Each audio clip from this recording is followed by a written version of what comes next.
It's time to go. It's Friday night. Time for a show. Ben's a little tired. Nick's having a fire. And I was kind of blowing my top earlier today, which I'm going to lead with something, which is pure blasphemy. Blasphemy, disgusting sports talk radio out of Milwaukee that should be shut down immediately. The FCC should not have let that go out over the airwaves. Terrible, terrible, terrible. Anybody know what I'm talking about? No, I live in freaking Rochester, Minnesota. All right. Normally at 10 a.m., I'm not able to listen to sports radio because I'm at work, but I was driving back from a meeting today in Sun Prairie, and I had the radio on, and I'm listening to the one and only, the guy that Nick doesn't know who he was back when Ben told his story, Bill Michaels. Brett Michaels? Still don't know who he is. Still don't know who he is. Well, I'm going to tell you who he is. Ben, remember when you told your upside down story about Bill Michaels and Nick said, I don't know who Bill Michaels is? Yeah. Now, in that story, Bill Michaels was saying some ridiculous things, right? He had a ridiculous take or something about Quadri Ismail and all this stuff. Yeah, he said Quadri Ismail was going to be making the team and Terry Mickens is going to get cut. And I had to straighten his ass out. Okay. Oops. The missile. He needs that again. He's still telling stupid things, saying stupid things over the radio. He's got some big Bill Michaels show that he does and blah, blah, blah. Talk sports. Well, today, this is what he said. This is what he said that made me yell in my work vehicle driving back from Sun Prairie. Bill Michaels was talking about the last night Bucks game. Okay. All right. Ugh. He tried making the case that because Giannis was calling for the ball in the third quarter that he scored, 20 points in the third quarter, most ever in an NBA Finals game or whatever it was. Mm-hmm. He was taking the ball out of Chris Middleton and Drew Holiday's hands. Good. And when that happens, this is what he said. When that happens, shooters get out of rhythm. Because he's like, I'm not taking anything away from Giannis, but actually that is what caused those shooters to be out of rhythm because Giannis was demanding the ball and calling for the ball, and those guys couldn't get going because of that. Nick, that was said on Milwaukee Sports Radio today. What in the hell is that guy talking about? Did he watch the game? I would assume he watched the game, but I disagree with his analysis. I mean, that first of all, I don't know if I'd call Drew Holiday a shooter. Oh, to begin with. Wow. I'm not saying he's terrible. I mean, Middleton's a shooter, but Holiday's not known for being the best outside shooter in the world. Correct. Yeah, that's true. Second of all, most of Holiday's misses were layups. I mean, everything he was missing was right next to the basket. It wasn't jump shots that he was missing. And I don't think the problem was that Holiday didn't take enough shots. He seemed to take plenty of shots. He had 21, one less than Giannis. Right. So 21 shots isn't like passing up shots. He took a lot of shots. So I don't think, a lot of Giannis's are off offensive rebounds too. So, I mean, your best player should probably shoot the most. I don't know. Like in that third quarter, nobody could score any points besides Giannis. So he should have shot it more probably. But I mean, I'm not screaming about it. Wow. Why would you? I don't understand. This guy who is getting big time talk radio out of Milwaukee. That's how you get ratings. You got to say controversial stuff. It's not controversial. That's stupid. It's like you didn't even watch. Did you not see Chris Middleton and Drew Holiday suck at shooting the whole first half, which was why Giannis had to say, give me the freaking ball because you guys can't make any damn shots. The whole second half. He actually let them take a couple of shots in the third quarter, the early part of the second half, and they missed those two. And he's like, okay, enough. Give me the ball.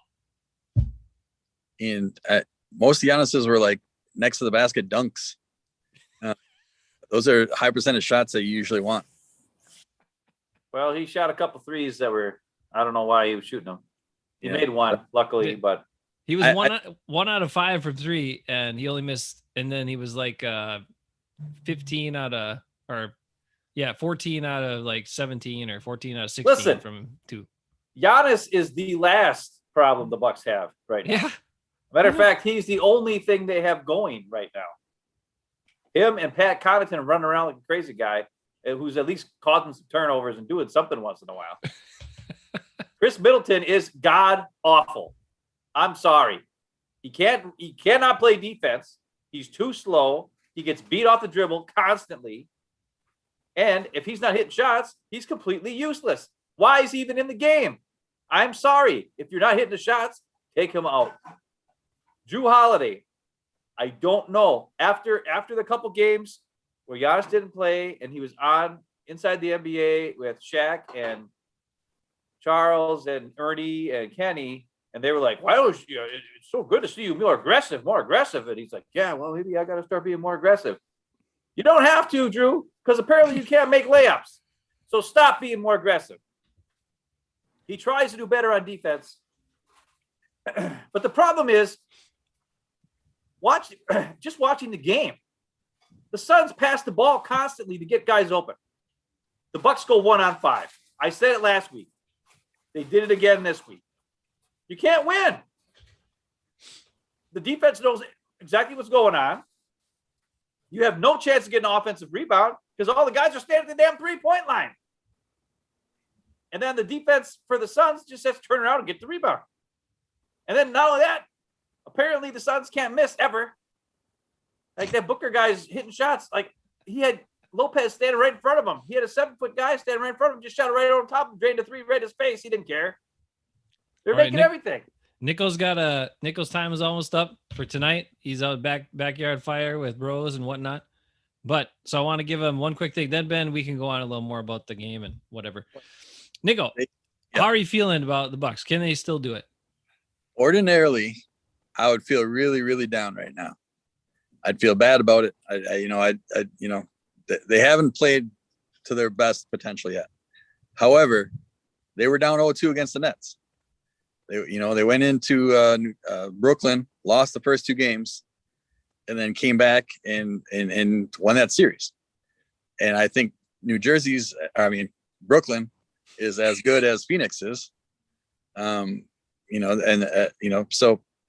So I think that they still have a chance because I've seen them do it in the last series or 2 series ago. And they lost the first game against the Hawks too and came back and won that one. So this is a team. All they got to do is keep their home court and win 1 game on the road. And I didn't remember game 2 against the Nets. The Nets beat them by 43. And everybody thought that series was over because not only did they beat them, but they really pounded them into the ground. And then the Bucks turned it around. So, I mean, they have to come out good Sunday and win that game convincingly. But I don't think the Suns are, unbelievably untouchable better than the Bucks. They are better. Well, but it's not impossible for the Bucks to win. Not at all. No. I'll get into a couple of key points. We should let Nico But the Suns, go, though. the Suns don't miss any shots. They hardly miss any shots. Hold on. We'll go over that stuff.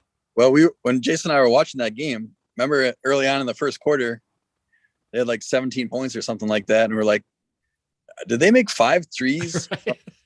The upper, on the screen on the upper part of the 3-point line in the corner with nobody on them. They just constantly had nobody on them for these corner threes and they make it. And nobody on them for the corner threes and they make it. And as we talk about all the time, they didn't make any adjustments. So many of those 3-pointers were nobody within 5 feet of them. And every Bucks 3-pointer was contested almost. So they were doing better closeout defense or getting off or we were, for some reason, we were double teaming. Connaughton would drop down on Ayton to help double team him. Well, you're not going to do anything anyways. He's got too much size. Stick with your guy because he kicked it back out and then nobody would be on him. I'm not blaming Connaughton. I'm just saying that we were always double teaming and leaving the guy open on the 3-point line. So they had so many open looks. You're right, Nico. I got a couple of key hopeful points though. Number one, first game, the Nets. The Suns were look up. 24 out of 20. You're out. All right, Nico, have a great night, man. All right, we'll break it down for you. Then we got some stuff in the chat. Bernard says, I hate Chris Paul. That's right, Bernard. Chris Paul is like one of the worst by far. Plus, he's teaching all those young guys how to do all the same cheap crap that he does, which is floppy and bull crap. Oh my God. All right. Before we go off on that, let's give you a couple of quick positives about why I think the Bucks can do this. We'll finish up on that. All right. Game one. The Suns were 24 out of 24 from the free throw line. 24 out of 24 for the free throw line and had way more free throws than the Bucks. Number one, that's not going to happen every game. Game two, they made 23s, 50% from three. They shot better from three than they did from two. That's not going to happen every game. So those two things happen in each of the first two games. And Drew Holiday and Chris Middleton shot terribly, and played like garbage. Holiday played like garbage defensively for most of the first game. So all the Bucks need is for Chris Middleton to shoot a normal percentage, like 45, 46% from the field, not 35% from the field. And we just need Holiday to be a little bit better. Or if he's going to be aggressive, but also look to pass. Sometimes just being aggressive with your drive is fine, and then find your open teammate. That's a good play.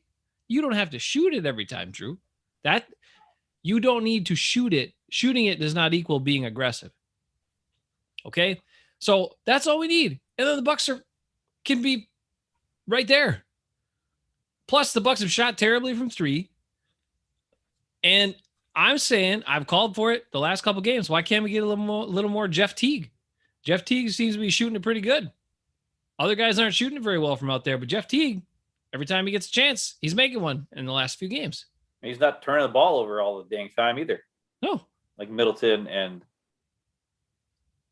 freaking Holiday, and even Giannis is turning the ball. Like they didn't. When you looked at the turnovers, it really wasn't too bad. Giannis only had 2, but but they're at terrible times. Jason. I know. Terrible freaking times. I know. And they go 1-on-5 and then dribble off their foot or try to dribble into 3 defenders. And then what do you think's going to happen, you idiots? You're going to get fouled? No, you're going to turn the ball over because you're dumb. I'm sick of watching the Bucks play like crap. This is not a good team. I'm sorry. They're not coached well. They don't run offense. Oh, that's true. They just go 1-on-5, sit back and leave. And it's stupid.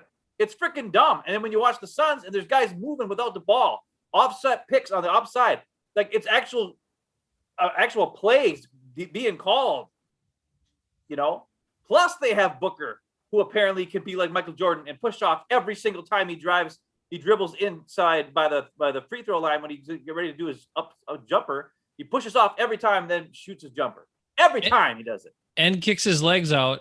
And kicks his leg out to get a bullcrap call, although they didn't actually call it on him the other day. I know. Game 1 or game 2, but he still does it every single time.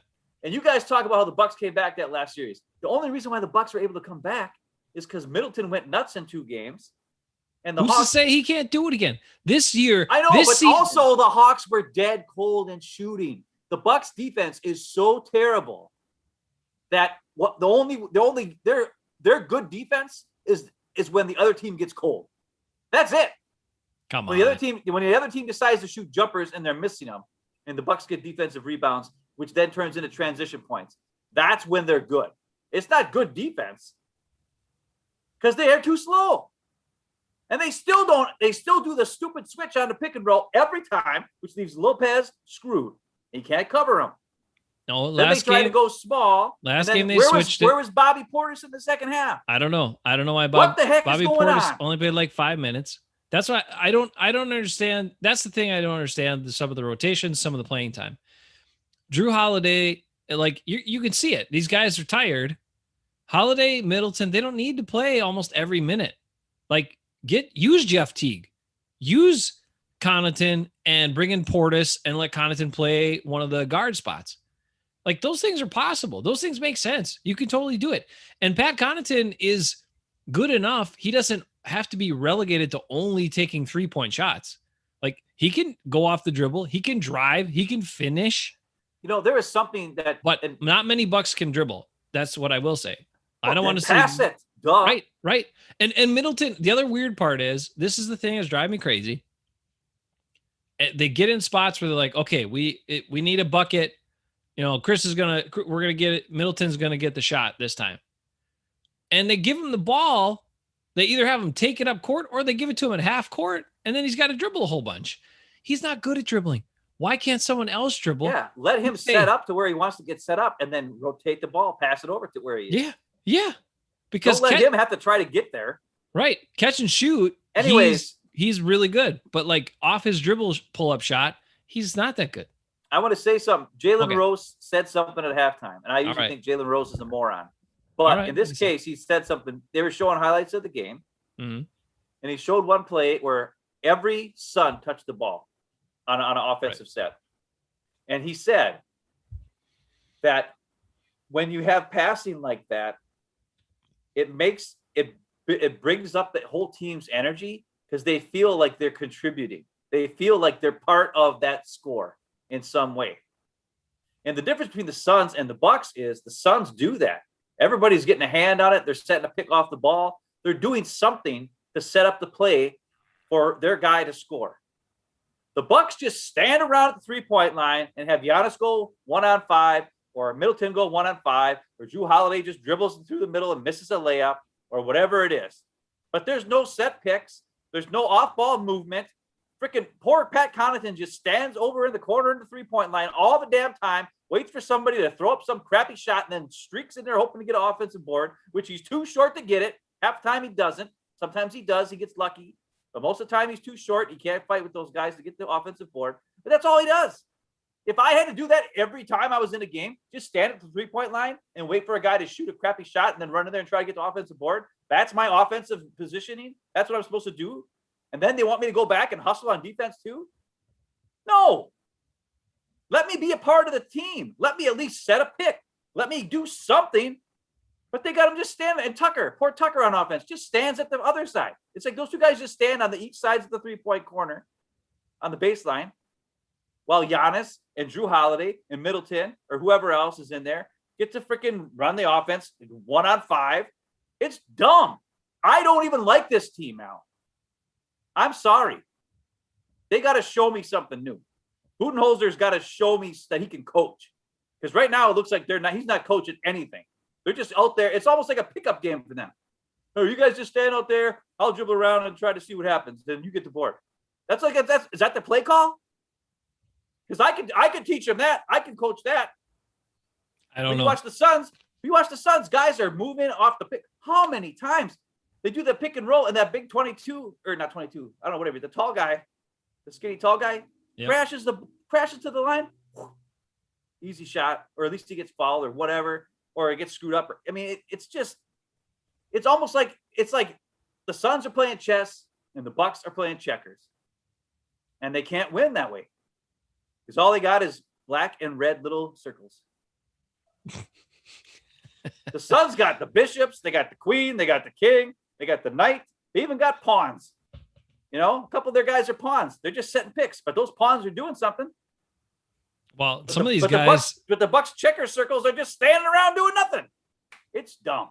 They got these little skinny, quick guys like Bridges, and who is this guy? And he's like playing a key role and making plays. And but the other thing is the Bucks have not hustled enough. They have not looked like they've been going after loose balls. There's like rebounds that are hitting the floor and they're not getting to them. I mean, aside from Connaughton, like Giannis is playing super hard. Connaughton's playing super hard. Giannis playing super hard. Tucker at times. Holiday was much better on defense in the second game with his energy and his effort. But, Middleton is a liability on defense. I'm sorry. And people said he was like a defense. He's a good, like Skip Bayless, like Middleton's a good defensive player now. Because before the series started, he was talking about how the Bucks are better without Giannis, which is a lie. I'm sorry, Bernard. You don't believe that, honestly. You're just saying that. And he was trying to say that, Middleton, he's a pretty good defender. He's a good defender now, and he could hit a shot. And I'm like, no, Middleton's not a good defender. He's too slow. He's too slow to cover a guard, and he's too wimpy to cover a freaking forward. He's useless out there. Oh man, we got some chatter. I got to catch up. Sorry, everybody. We were going off on all that. Okay, let me rip through some highlights here. We got Bernard, we got Rick, we got mom and dad hanging out. We got some good comments going. So, dad's talking about officiating, which was really kind of ridiculous at times. I mean, the Bucks were getting contact on shots, and guys were and no calls, and then the Suns were getting hardly any contact, and then getting to the line in game 1, not in game 2. And then well, and then the other part is probably the most egregious one that I saw and have seen. But Nick started showing me stuff about Chris Paul, and I'm like, seriously, I didn't pay attention to Chris Paul forever, right? I didn't know that he plays like this. But he's like a super dirty guy. He does all this dirty crap, and then he flops around all the time. So not only does he take cheap shots on guys, then he'll like flop around and do all this other crap. He's ridiculous, and he's teaching it to all these young guys. Does anyone recall the foul on Brook Lopez when that freaking guy just ran into him? Like Lopez was just running after he passed the ball. He passed the ball to the 3-point line and just ran into Brook. Beelined at him, ran into him, and then fell down. And it was a foul on Brook Lopez. What was it? What?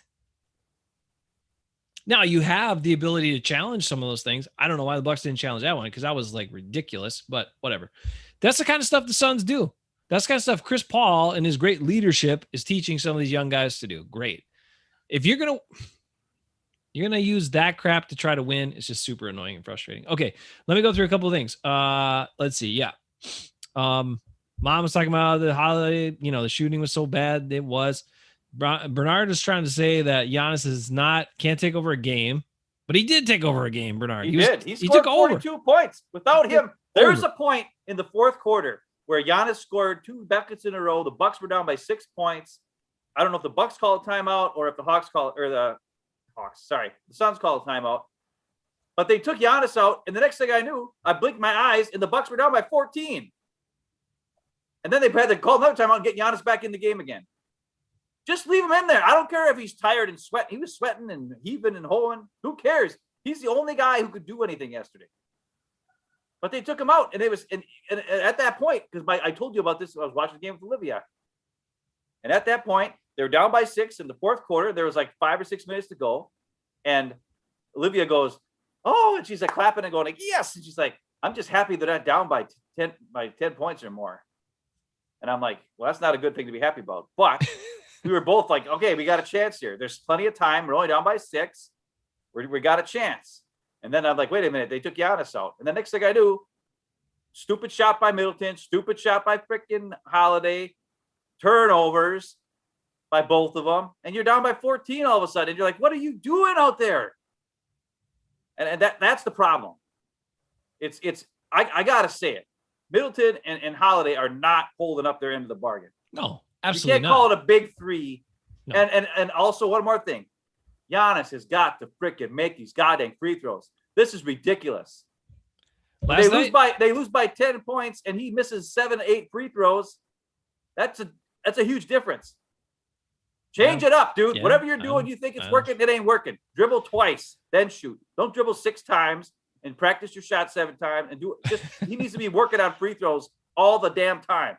It's kind of crazy because he almost most of the time he'll go 1 out of 2, and the one is a really bad miss and the other one is perfect. And you're just like, how does that happen? How I don't know. The Bucks have to find a way to get other guys to the line. I mean, Middleton's a great free throw shooter. He needs to get to the line more. They only shoot jump shots. No, he does go well. It's challenging because when he drives in, it's a little scary because he's scary with the ball. He had 5 turnovers again last night. But Middleton is a max contract guy. Like he needs to be better. Okay. And you remember, a couple of years ago against Toronto, he totally disappeared offensively in that series. And I understand he had to play defense on Kawhi Leonard the whole time and he used a lot of his energy, but he disappeared offensively in that series. They need Middleton to make shots. And then, hey, Butter, how you doing? Shooting on 9 count has worked better than 12. Yeah. Giannis being a little quicker with his free throws has been better, but he needs to he just got to stop thinking about it so much. Still missed a crap ton. Oh, 11 out of 18 is pretty good for him. I'll say that. Now, But Chris Middleton it's not like the shots he took were bad shots. He just wasn't making them. Well, And it's not, and I think he was defended better. The Hawks defended him harder and tighter than the Suns are. So he's getting better shots. He's just not making them. But for a max contract guy, your all-star guy, the guy that Kendrick Perkins called Batman and Giannis is the Robin or whatever, all this stuff, he's got to be better. He has to be.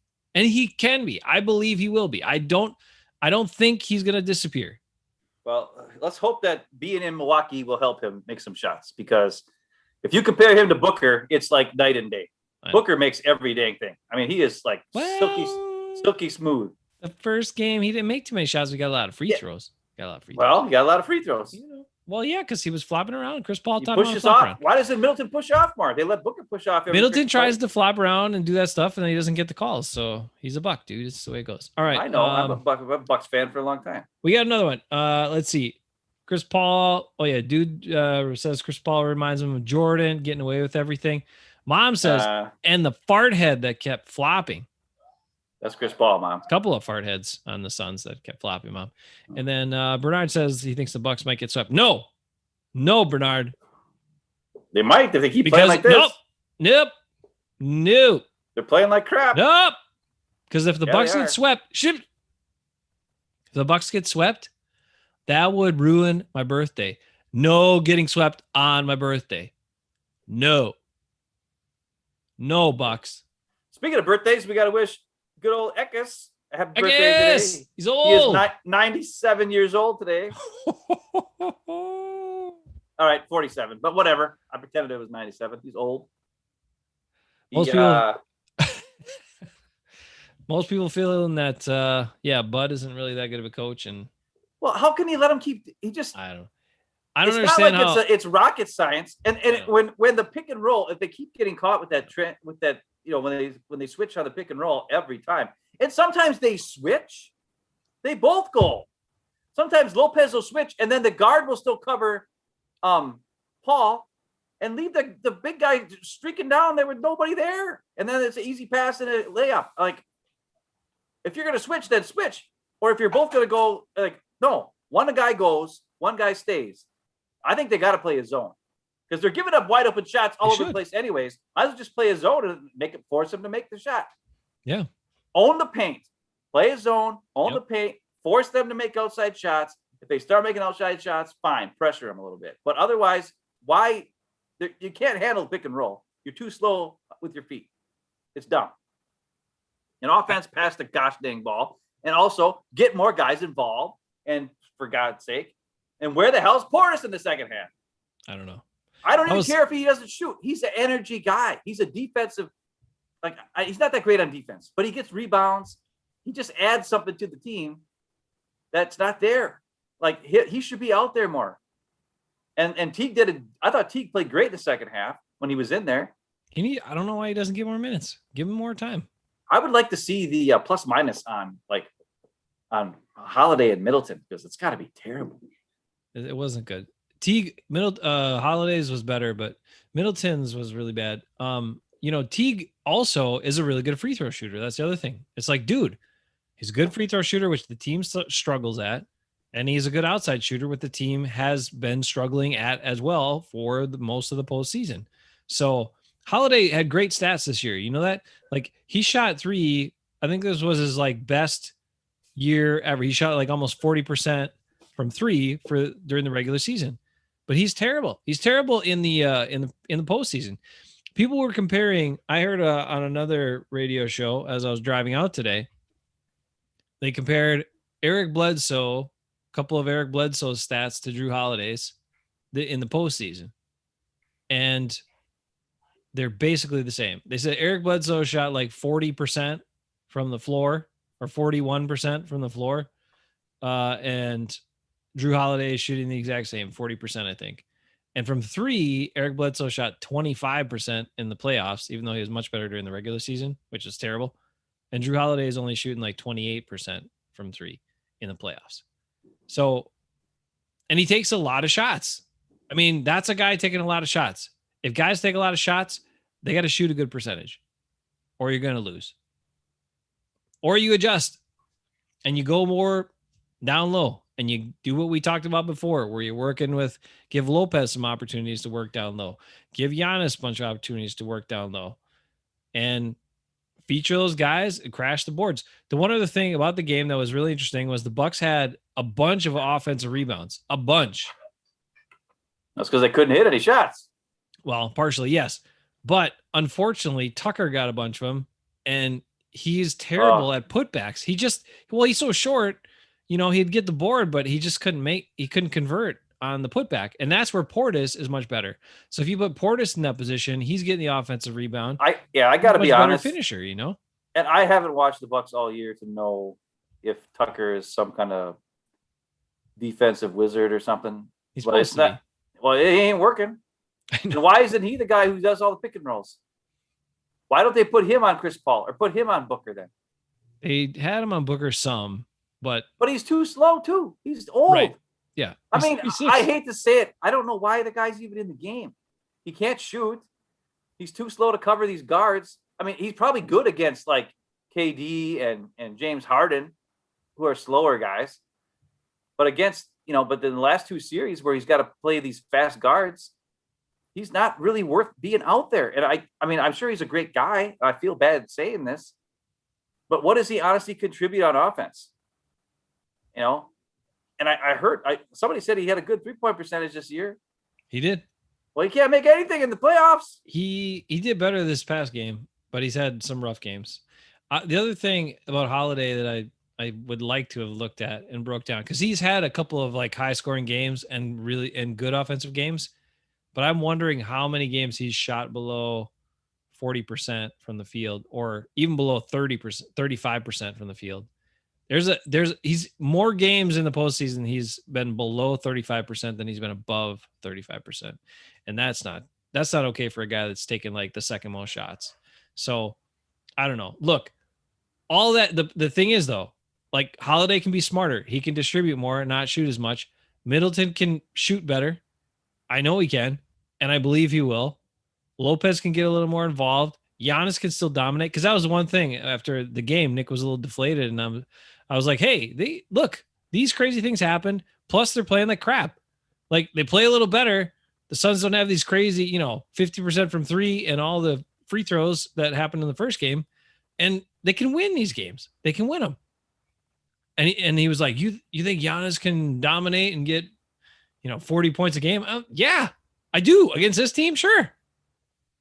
He just showed you can. They had two big guys that got hurt in the game, so hopefully they won't be back. Running Frank the Tank. Frank, I was worried about him getting some threes too. I don't understand why he doesn't play. He can shoot. I don't know. And I know it's kind of dumb, to be honest, but whatever. You have two big guys hurt to get Frank the Tank to even get some minutes. That's and he weird. Didn't even do anything. Like, they took him out right away. But I don't know. Based on what I saw, they can't keep doing the same. They need to watch the tape of the beginning of Game 5 against the Hawks when they were playing as a team, and Lopez was killing everybody. And then also Game 6 when Lopez was doing, or not Game 6, but Game 5. And that's what they need to do. Stop doing that the stupid crap they're doing 1-on-5 crap. Okay, I'm done with the Bucks. All right. That's all the Bucks for tonight. Now we got to talk about Packers, and we already talked about some jerks. Chris Paul was one of them, and that sort of stuff. And Bill Michaels was one of them. All right, so we got the jerks out of the way. We got the Bucks out of the way. Packers, what do you got? Well, I was gonna say, I don't like the rag on guys. They also have shows, but Andy Herman this week is doing his top 50 current Packers lists. I saw that, and he's got, he's okay. Some of his things are a little. He's got Kamal Martin one ahead of Ty Summers in like the 30 range, like 37, 36, way down there. And then he's got Chris Barnes at 20. Chris Barnes is not a top 20 player on the Packers. I'm sorry. Yeah, he wouldn't. It sounds weird. He wouldn't be one of the guys I would think of that'd be that high. Right. Like, what? But that's not the issue I have. Okay. My issue is this is the issue I have. He has Alan Lazard and MVS at 17 and 16. And I think MVS is higher than Lazard, which I agree with, because MVS is a playmaker that Lazard just isn't, right? But they're still both very important. Okay. He had Big Dog at 19. I'm sorry. Big Dog is not a top 30 player on the Packers at this point. He's just not. He had Runyon Bunyan and Lucas Patrick in like the 20s, like the low, like 27, 29, somewhere in there. Lucas Patrick should be. So he's telling me that Lucas Patrick's not even good enough to be a starter on offense, defense, because there's only 22 starting spots, plus the kickers and stuff. So you're saying 24, 25, right? Okay.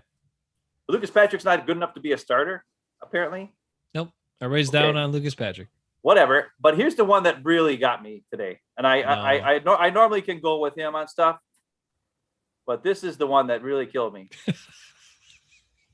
The 15th best player on the Green Bay Packers on the current roster, according to Andy Herman, is Billy Turner. And the best part is when he tries to explain himself. Sure.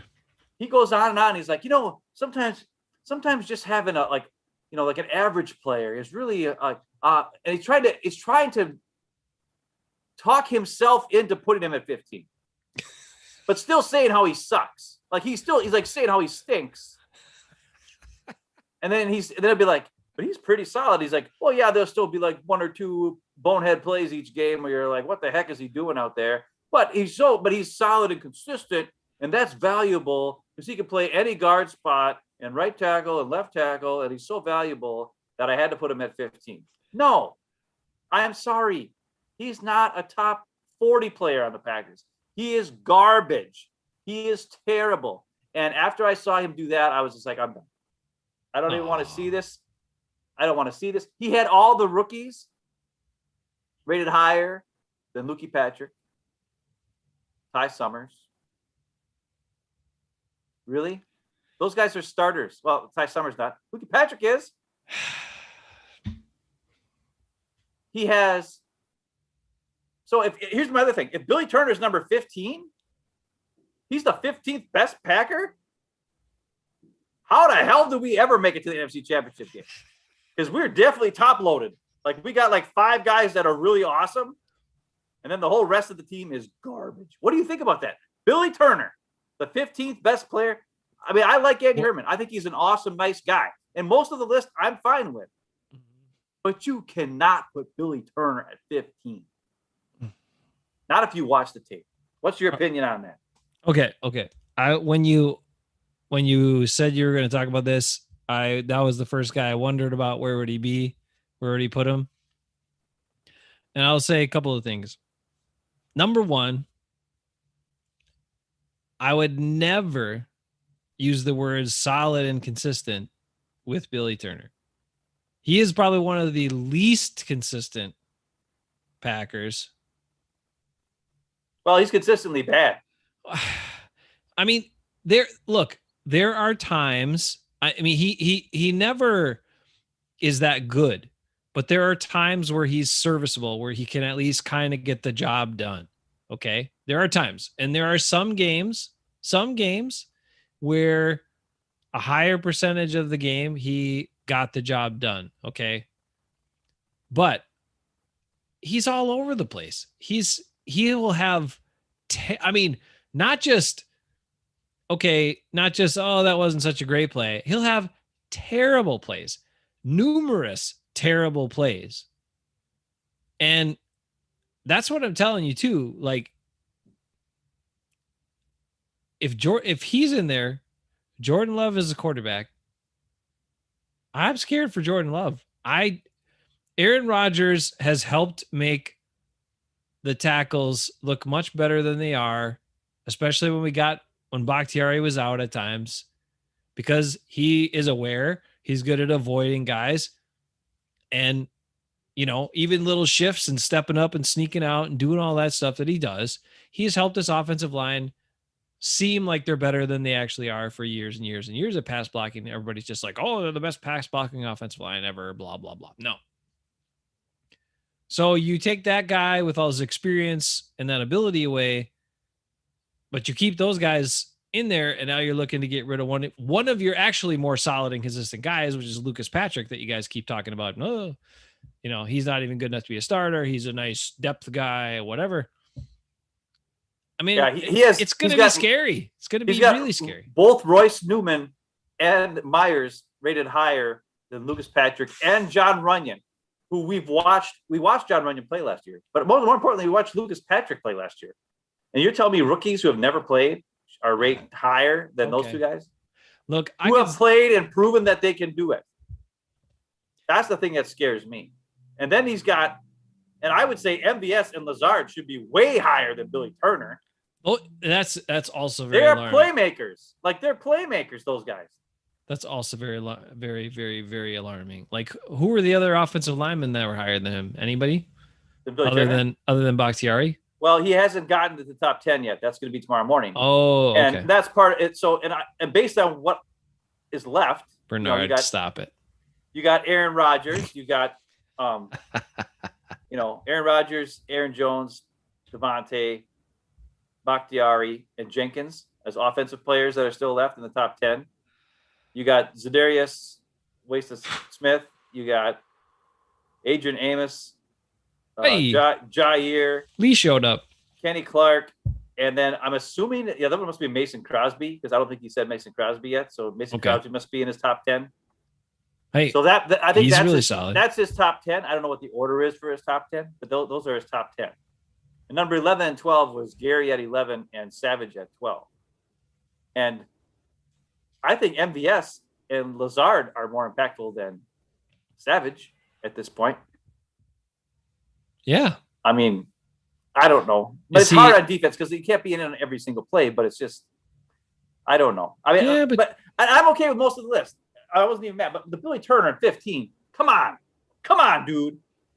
And then Lukey Patrick down to the 37 or whatever. Like, no.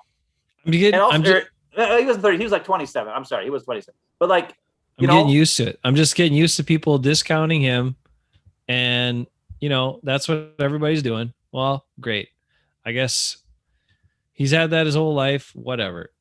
And, but this whole thing with Billy Turner, I just don't understand. I mean, we have talked about it for 2 seasons since he's been on the Packers. When we used to do the show and it was just all audio, but then we looked at some plays.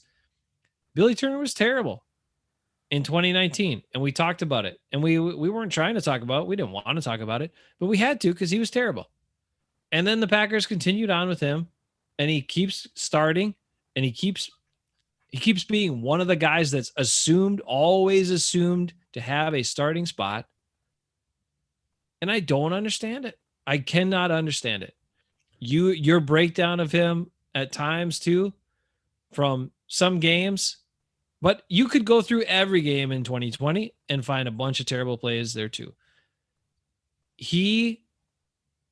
And not just, I mean, everybody has bad plays. Everybody misses blocks. Fine. I'm not talking about that.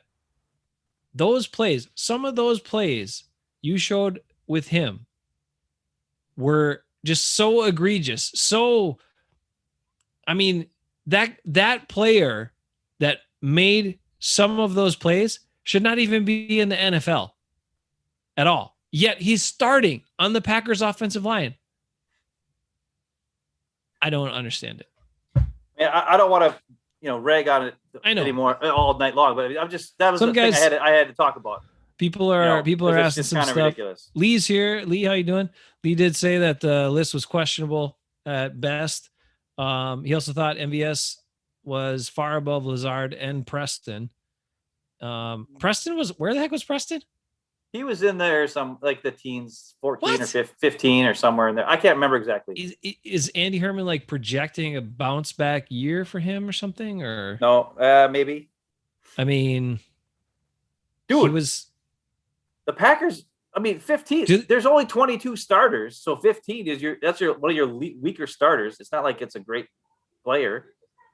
Yeah, but sometimes when you look at guys that rotate in, like like Gary and Shannon Sullivan, you got Gary rotating in, you got Kiki, you got Shannon Sullivan is not a starting corner, but a corner that plays a lot, and then even like the third wide receiver, or things like that. I mean, those guys could be more impactful or maybe higher ranked players than some of the starters, in my opinion. But well, Butter wants to know who's your number one Packer right now on the current roster. Bernard says Blake Turner's top 5. Bernard, come on. I know, but Bernard wants to know where Kenny King is at. He's probably in the 20s for Kevin King. Was he was. Yeah. He might have been like the 22 or 3 or somewhere in there. I don't remember. No, he was. I think it was like 25. 25. He was below Eric Stokes. But he's going to start. Kenny King. Kevin He was King. below Eric Stokes and below Amari Rogers and below mullet guy. Can't remember his name again. Royce Newman. Royce Newman, yeah. Oh man. Anyways, my number one is Aaron really... Jones. Everybody knows that. Your number one is Aaron Rodgers for some reason. Okay. So let's say we're done with that conversation. Now I got a question. I got to go out of here 10 minutes. I got that tired as crap. So I've been listening to PFF podcast this week a little bit. Oh, all right. And I listen to them once in a while just because what they hate. And I saw this topic and I thought, oh, that's interesting because I don't always agree with PFF, but it's interesting when they grade players and they have a certain opinion on stuff or whatever. Well, they did this thing this week, and they were talking about the PFF Hall of Fame. So their players since PFF has been keeping track of stats and PFF grades and stuff. So since 2006, they only put players in that were drafted in 2006 and passed, and have been in the league long enough or are close or retired or close to being retired. So they're not talking about guys that just get Patrick Mahomes or something like that. Also, they didn't bring up the guys that are obvious real Hall of Famers, right? They're more guys who are under the radar and didn't get the credit when they were playing and had consistently high PFF grades over the course of their career. And it should be,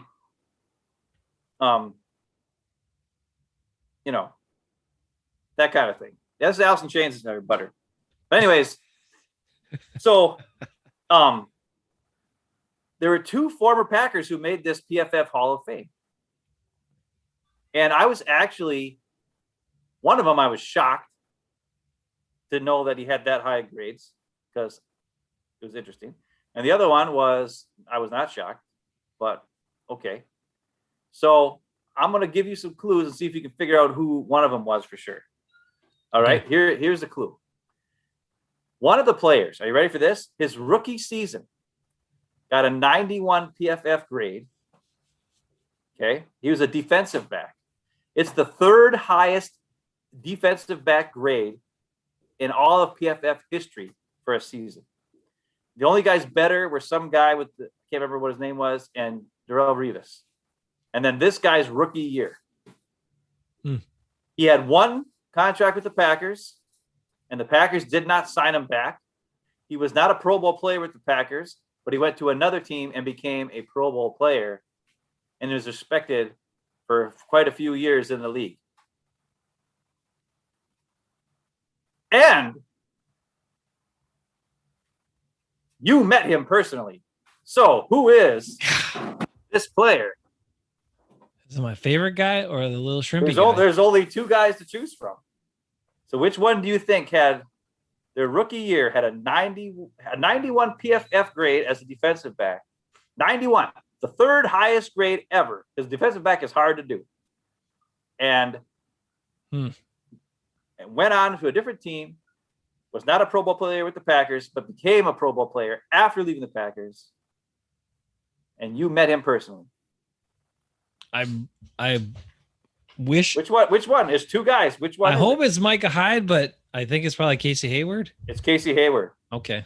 So according to PFF, they said Casey Hayward should be a Hall of Famer. They're like, he won't get the credit because they're like, his rookie year was his best year, but he still had awesome years for, over and over and over and over. And then when he went to the Chargers, he had awesome years. And the Packers let him go. We talked about that. After one contract, right? Just stupid. I went back and watched that part because I was going to make a breakout of the Kevin King after the Kevin King signing, and when I was comparing him to all those Packers and stuff that the Packers had and drafted defensive backs that they didn't sign back, but they signed him back. And Yeah, I mean, I remember him being pretty sticky in coverage. I mean, I know he wasn't like a real physical guy, but he was tiny, so I wasn't, as long as he got guys on the ground, I didn't care. So that, I mean, he's a sticky guy in coverage. Yeah, I shifty and stuck with guys. One of the guys had a really cool stat. He said that season, his rookie season, when he got that 91 PFF grade, the quarterback rating against him was like a 32 or 31 or something like that. Wow. And he said if the quarterback would just take the ball and throw it into the dirt on every single play, he would have had a higher quarterback rating than they had against Casey Hayward his rookie year. That's how good Casey Hayward was. Because apparently if you take the ball and just throw it in the dirt every play, it's like a 39 quarterback rating.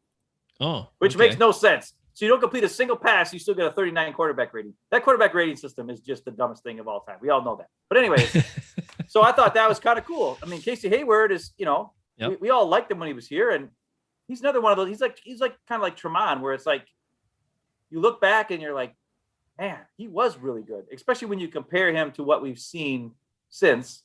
And he's probably better than Jair because he would get picks and he would you know what I mean?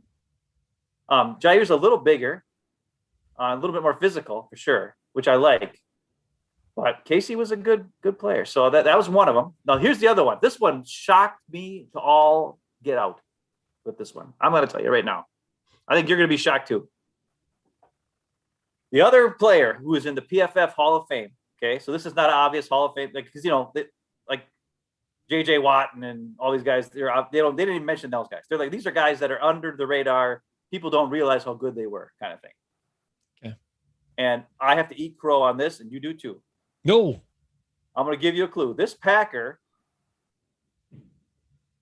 had 2 contracts with the Packers. So his rookie deal, and then he had another deal with them. He was often ridiculed by you and me because he was a terrible, terrible run blocker on the offensive line. Absolutely terrible.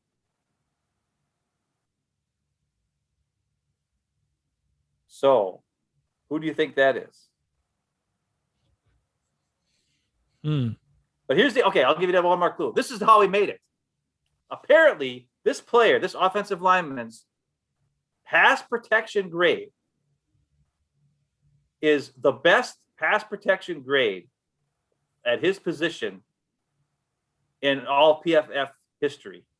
So since 2006. The pressures that he gave up were so few, it was ridiculous, they said.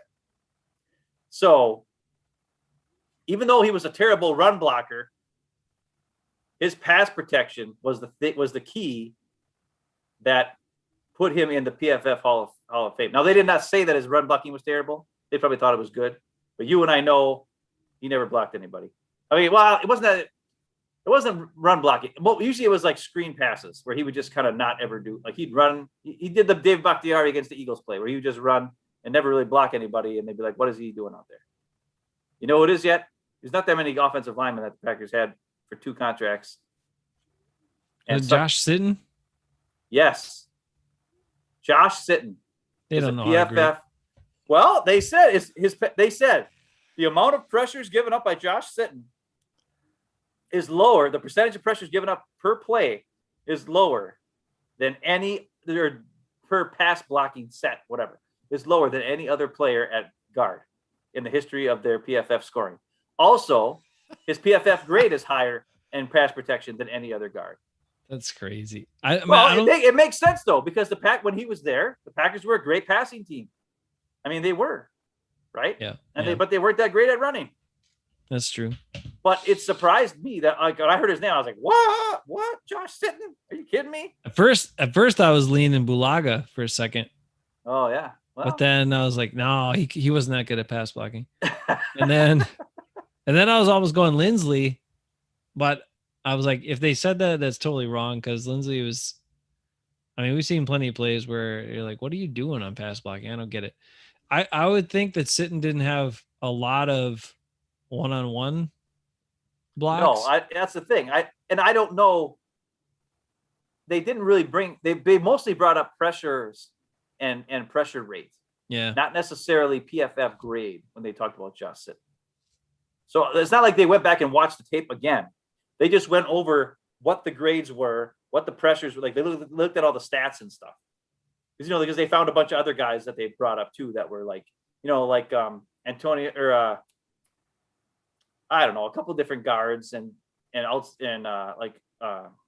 Whitworth, the guy who's been in the league for a million years and now is with the Rams, who's always like the third best tackle, every year. So he might not be a Hall of Famer because he had like Joe Thomas ahead of him and some other guys.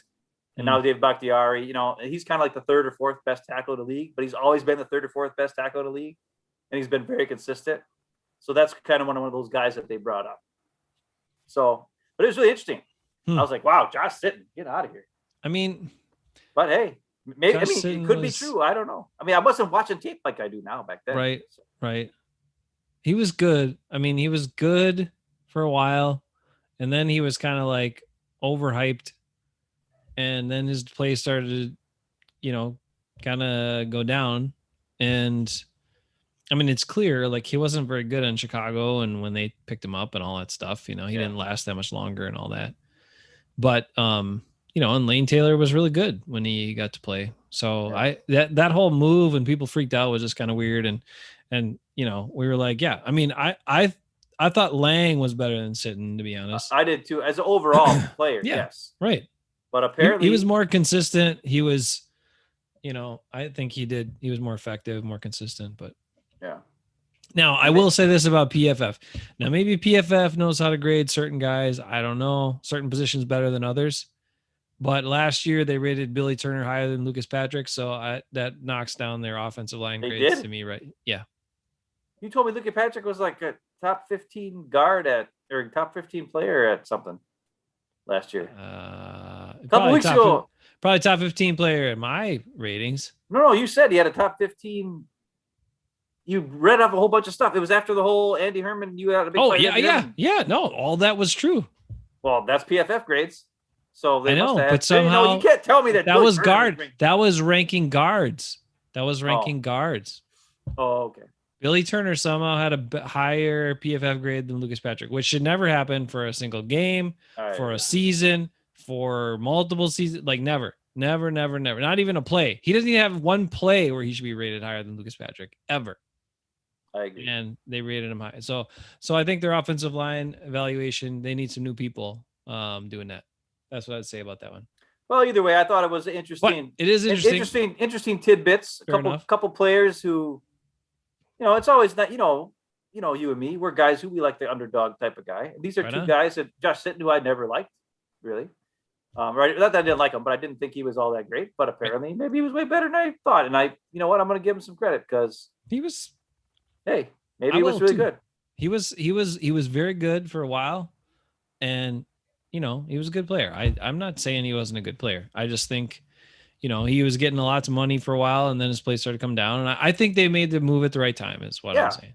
Yeah, it didn't shock us, but it shocked a lot of Packer fans when it happened. So that's cool. That's TJ Lang one hurt me. Hang on. Yeah, I got to ask you, should we end on something really dumb, or do you have something better to end with? I don't know. Whatever you want. Let me say something really dumb. Did you happen to see this coming out from Tyreek Hill on TikTok and then also shared on his other socials? No. Well, surprise. Tyreek Hill is faster than Aaron Jones. Did anyone think that was not the case? What do you mean? So Tyreek Hill is trying to challenge guys to race him. So him and Aaron Jones are like at the same football camp or whatever the heck it was. And so he challenged Aaron Jones to race him. And then he put it on his TikTok. He probably kicked the shit out of him. He got a way quicker start. And then he it was a short race and he won by pretty handily. And it's like, well, yeah, you're faster than Aaron Jones. Everybody knows that. Why are you challenging him to race you? That's dumb. Well, Aaron Jones didn't drop 2 balls in the Super Bowl. Oh snap! Or can you break any tackles like Aaron? Can you break any tackles like Aaron Jones, Tyreek Hill? Like you're just different kind of players. Like that's just different positions. It made no sense. It was I don't weird. care. And then in the process, he was like challenging DK Metcalf, like, "Hey DK, quit avoiding me. Like, let's race." And he's trying to race all these guys to show how fast he is. But like racing Aaron Jones, it's a receiver racing running back. A receiver should be faster. Well, Aaron Jones' 40 time was like 4.56. I know. He wasn't even fast. I know. The reason we know why Aaron Jones is good because he's unconventional in his cuts. He cuts at full speed where other players aren't able to do that. And that's why he's faster than more normal. So that's why he can go from 0 to 20 yards faster than most guys. But then people can catch him from behind because he doesn't have the long end speed. And a lot of his big runs are him just kind of making guys miss and doing this. The only time he had that one really long one was against Detroit, and that's because both safeties fell trying to tackle him, and there's nobody left to catch him. So he took off for 70 yards, but that usually doesn't happen for him. It's mostly like the Carolina run, where that one guy, the rookie, caught him from behind and tackled him, before he could get to the end zone. Oh yeah, right? Chin guy who's super fast. Yeah, and big. Because Aaron Jones he's not a speed back. He's a elusive. I don't know what he is. He's a quick guy. And he's good at breaking tackles. I just thought it was a dumb. It was dumb. That's dumb. What? Dumb. Anyway, he put it on his TikTok and blah blah blah. That'd be like if you had Quinn Miners challenging somebody to a gut race or something. I mean, come on. Hey, Lee's got a question. Well, Bernard's got a question. Lee's got a question. We got to answer questions. We can't be rude and not answer questions. Okay. Bernard, do you think Shailene has something to do with this? I think so. I think she's at I think so. All I know is Olivia Munn got so much crap when they blamed her for that one when Rodgers had a kind of a down year. Yeah. Remember? And Shailene Woodley seems to be getting no crap. And it's like Rodgers isn't even showing up for stuff. But yet no one's talking smack about Shailene Woodley at all. It's like he's gotten into her mindset, like, oh, let's just see and we'll just enjoy life and we're not gonna worry about stuff and not be responsible and I don't know, whatever. So I think her mentality about life and her priorities, I think it has something to do with it.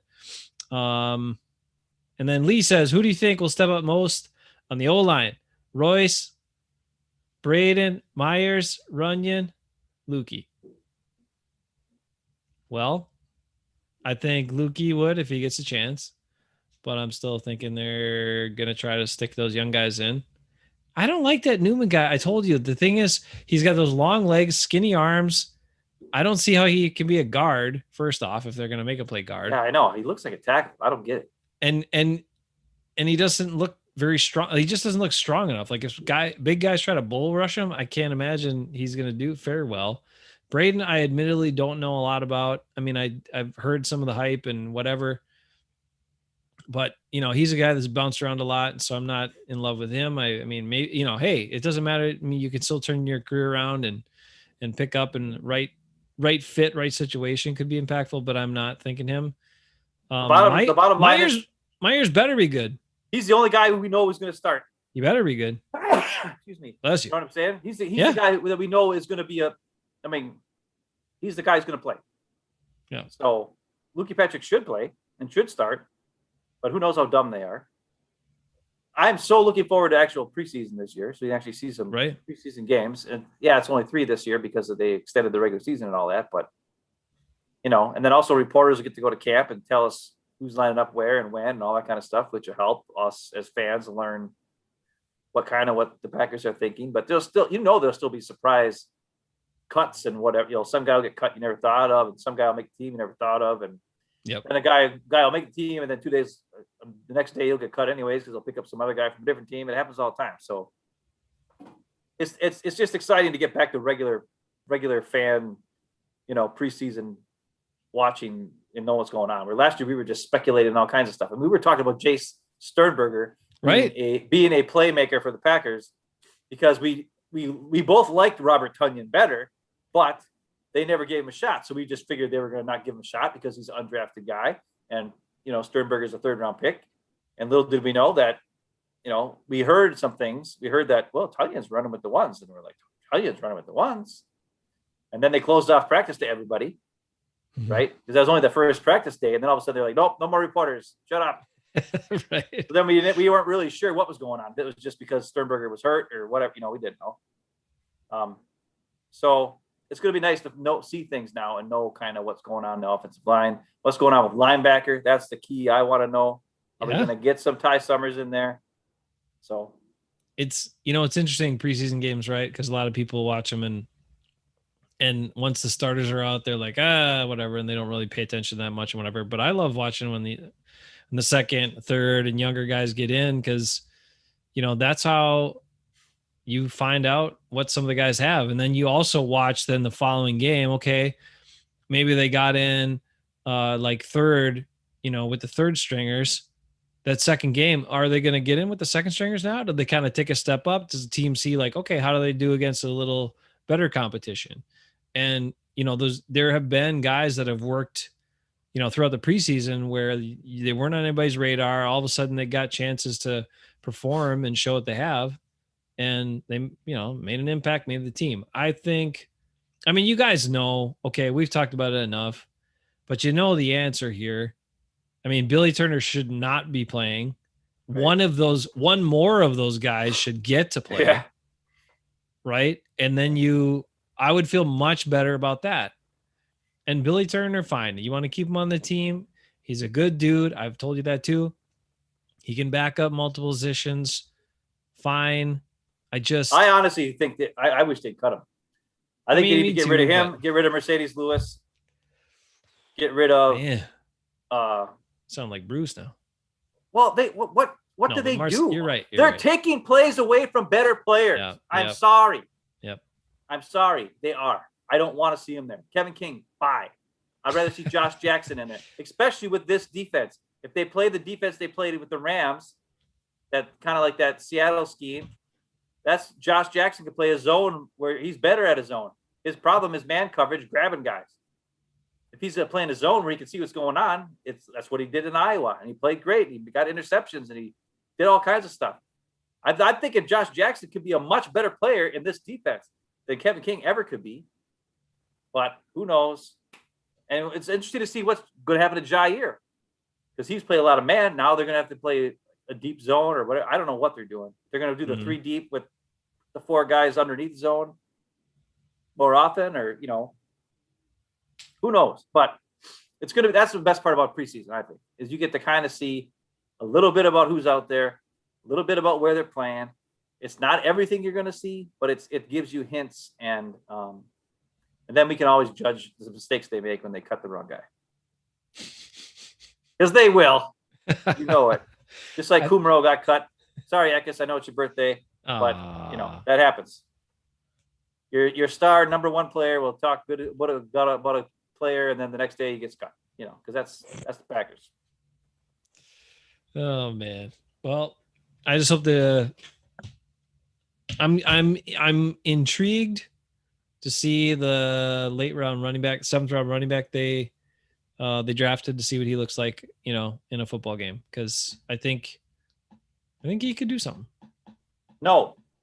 He's not going to take stuff away. We finally paid Aaron Jones the money. I'm not saying on the freaking field. I'm not saying that. I'm saying I think he could be a good backup, a good spell guy, and we got AJ Dillon. I want AJ Dillon to get 30% of the carries. Aaron Jones 70% of the carries. Let's go. I think running back is one. I think running back is one position from the preseason that you can gauge pretty well. Like a lot of these other guys, when you get into like the 3rd and 4th stringers and some stuff, you can't really tell a lot. The running back is one, I think, that you can tell if that guy's going to be a decent running back, like that. Remember the Mays guy they drafted, and he was so big and he was so this and that, and he looked terrible. He couldn't break tackles. He couldn't do anything. He couldn't find the holes. He couldn't do jack. And I think running back is one that kind of stands out to me as like, hey, that guy's got something, or that guy's trash. Get him out of here. Maybe. I don't know. But I know this much. Aaron Jones probably won't be playing much in preseason, I'm guessing. Probably not. And he's not faster than Tyreek Hill. So there you go. Nope. Not even close. I haven't seen the video, but I can guarantee he's not even close to Tyreek Hill. Tyreek Hill is the fastest player in the NFL. Come on. Challenge fast guys then. What do you challenge Aaron? Yeah, Aaron Jones? Fast guy. That's the dumbest thing I ever heard. It's really stupid. That'd be all like right. that'd be Bakhtiari challenging Aaron Rodgers to a beer chugging contest. Oh, There's that no was challenge. bad. We already saw that in the Bucks No. playoff game 2 years ago. Bakhtiari will freaking drink him under the table. I wonder about that. Will Aaron Rodgers, now he's done with that golf thing, will he appear at one of the Bucks playoff games here, finals games? You know, that is the biggest. That's the biggest thing that makes me upset with Rodgers, to be honest. He bought in. He owns a part of the team. I Get know. your ass. Your team is in the NBA finals. You should be at every effing game. And he I did don't go, give a and crap. he did go to games all the time before. I know he did. What is he doing? Even if you I don't mean- want to play for the Packers, you should still go to the Bucks games. Yes, you're an What the owner hell? of the dang team. Come on, man. Go Support Bucks. your investment. I don't know. What a ding dong. Bucks got to win. They got to do it. They got to turn around and do it. They can do it. Middleton will be better, Ben. I promise. He'll be better. He's got to do it. He's got to hit I some know. shots. I know. He's got to make shots. That's the only thing he's supposed to be good at is hitting shots. And if I know. he's not doing it, then take him the crap out. And Yep. where's Portis? I don't get it. They They're missed. going to have to put him in at home because the fans are going to be yelling for him. They missed DiVincenzo too. I mean, that injury is bigger than a lot of people think. Well, especially against Booker and Paul. Yeah, quick I mean- dudes. He's quick. Yeah, it's hard to cover those guys, and yeah. But I think they should just take Darvin Ham and throw him in a uniform and run him out there. Darvin Ham, Vin Baker, get him in there. Player coaches. Let's I go. don't know about Vin, but Darvin. They need energy guys. They need a Pat. They need Pat out there more, and they need another energy guy. And they don't have an energy guy other than Pat. I mean, the Bucks back in the day, they throw Darvin Ham out there. How many times? Darvin Ham never shot. He just dunked and he ran around and did crazy stuff. I don't even know if he knew what was going on. Apparently, he does. He's a coach now, so he must have known something. But Darvin Ham was just awesome. Like, he wasn't my favorite guy, but whenever he was out there, I was like, oh, something crazy is going to happen. Darvin Ham's going to fly in the stands at least 3 times. Someone's drink's getting knocked over, right? That's what he did. And they don't have that guy. Well, Pat was doing that last night where he was running out of, there were a couple times where he ended up in the stands and, He's super Pat. I told you, man. yeah. They need him. I just wish they'd use him on offense more instead of having to just stand there like a ding dong. He's great at finishing around the rim. Like, let him cut to the basket. He was in the dunk contest. I know. I mean, what the crap? He jumped over Giannis, man. Come on. It doesn't make any sense. Nick tells me I get in trouble for this because you're not supposed to say this, but he's a white dude that can jump. Why you can't? So why are you in You're not trouble? supposed to say, not supposed to talk about white guys can't jump and all this sort of stuff, not? I guess. I don't know. I guess it's not okay anymore. But dang it, there's a whole movie about Guess what? Chris Middleton's a black guy who can't jump. So who cares? it. Ben and I are white guys that can't jump, but Can't jump. Pat I can't is a white even, guy that can jump. Get him in there. I can, Crazy I Pat. can barely stand, much less jump. Seriously, if I'm sitting one place too long, I get up and I'm doing the wild man dude. I'm like, I mean, look at my beard. Holy crap, that white. I didn't shave today. I haven't shaved in a week. All right, All you right, said you want to be done. Go to I gotta bed. go to bed. I gotta wake up at 4 in the morning and go to work. And Oh my god! All right, go to bed. Have a good weekend. Watch the Bucks on Sunday night. They're gonna do better. And happy birthday to Eckes one more time, you old fart. My birthday, I guess. I know you're not listening, but you'll check it out later, probably. All right. All right. Everybody, have a great weekend. Take care. Okay.